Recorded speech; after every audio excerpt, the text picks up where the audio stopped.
Welcome to iLearn TV. Our lesson for today is about the singular and the plural forms of a noun.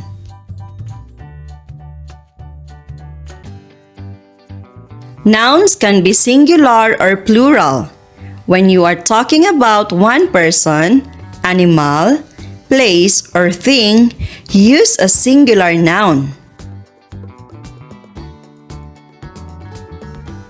Here are the examples of a singular nouns: camera, apple, kid, bag.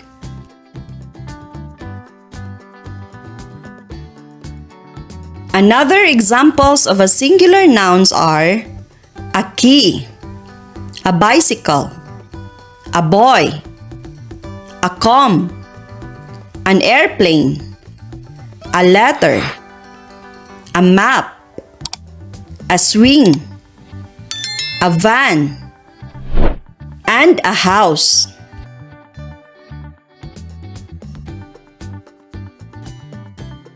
Use a or an before singular nouns. Use an before words beginning with vowels. For example, say an axe, an egg, an envelope, an ice cream, an igloo, an orange, an umbrella, an ant.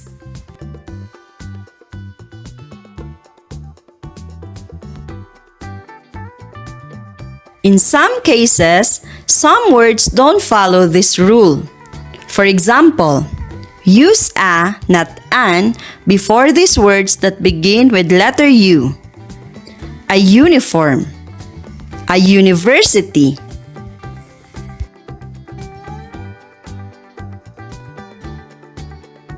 Use a before words beginning with other letters of the alphabet called consonants.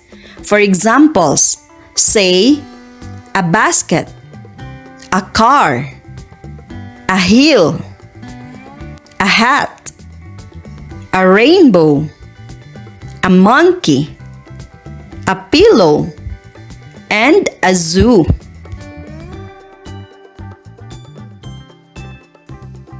But then again, some words don't follow this rule. For example, use an, not a, before these words that begin with letter H. An ear, an honor, an hour.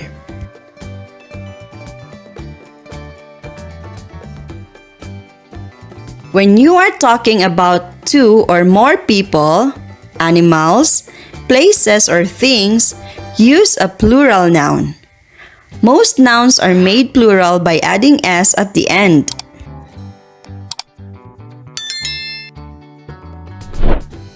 Here are some examples of a plural nouns: cameras, kids, apples, and bags.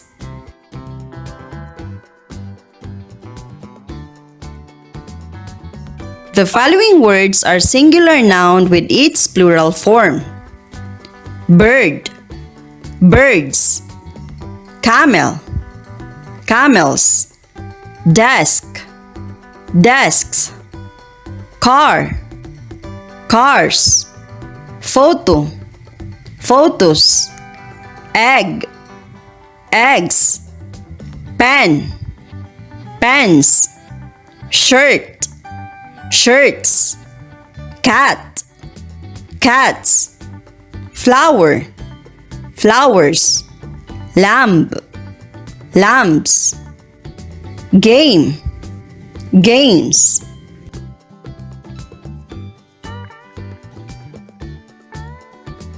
When the last letter of a singular nouns are ch, sh, s, ss, or x, add es to form the plural.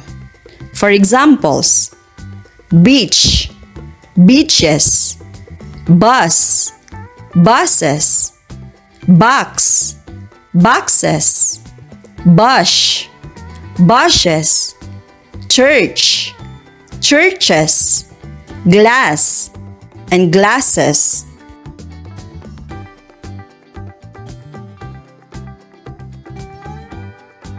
When the singular nouns ends in y, change y to I, then add es to form the plural.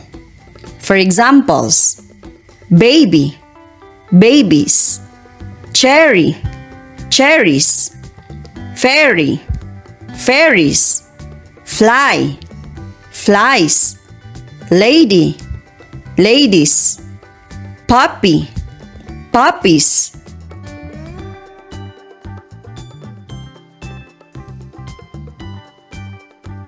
In case there is a vowel before the y, add s to form the plural.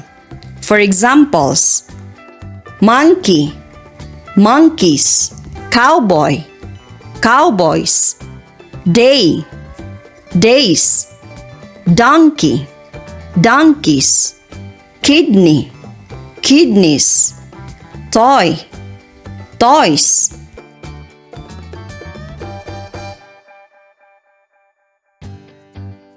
If a noun ends in F, you often change F to V and add ES to form the plural. For examples, calf, calves, elf, elves, half, halves, leaf, leaves, thief, thieves, shelf, shelves.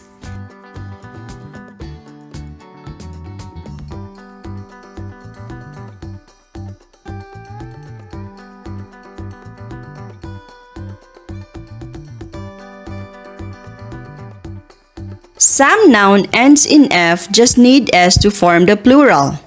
For examples, chef, chefs, chief, chiefs, cliff, cliffs, roof, roofs, sheriff, sheriffs, handkerchief, handkerchiefs.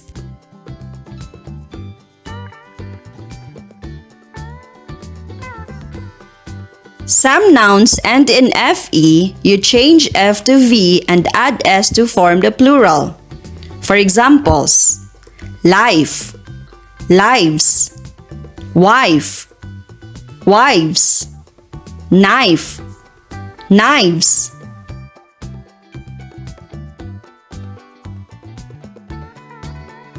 If a noun ends in O, add S or ES to form the plural. For examples, hippo, hippos, video, videos, zoo, zoos, tomato, tomatoes, potato, potatoes, hero, heroes.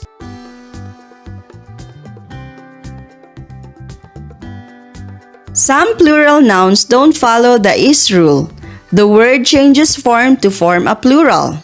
For examples, child, children, man, men, ox, oxen, tooth, teeth, woman, women, foot, feet.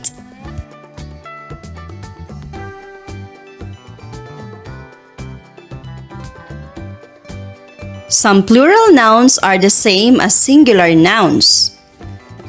For examples, deer, deer, fish, fish, reindeer, reindeer, sheep, sheep.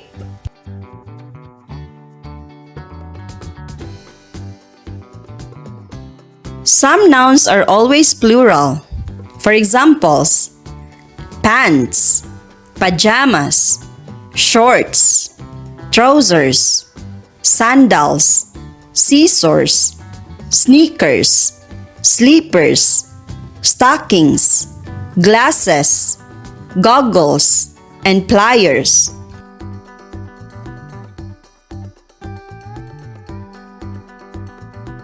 This is how the previous examples are made singular. A pair of jeans, a pair of glasses, a pair of shorts, a pair of sandals, a pair of stockings, a pair of scissors,